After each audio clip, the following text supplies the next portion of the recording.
Viral oknum anggota TNI arogan di Jalan Semarang ancam pengemudi mobil. Kodam Diponegoro langsung turun tangan.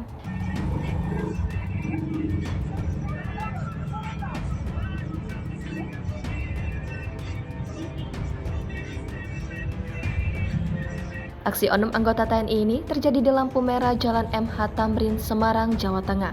Pada video yang beredar di media sosial, terlihat anggota TNI berseragam lengkap itu turun dari mobil dan mengancam seorang pengemudi di belakang mobilnya. Anggota TNI tersebut turun dari mobil Mazda Biantre berwarna putih, mengancam pengemudi mobil Sienta berwarna silver.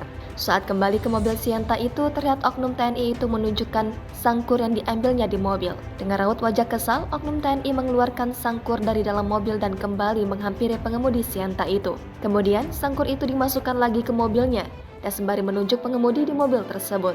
Tampak tidak ada perlawanan sedikit dari pengendara mobil Sienta tersebut. Aksi yang dilakukan anggota TNI tersebut divideokan pengguna jalan lainnya dari dalam mobil. Menanggapi video yang beredar di media sosial tersebut, Kapendam 4 Diponegoro, Kolonel Infanteri Bambang Hermanto menuturkan saat ini kasus tersebut sedang didalami.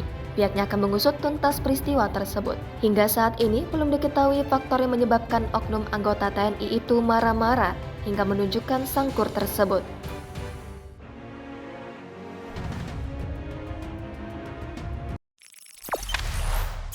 Jangan lupa subscribe, share, komen, dan like ya.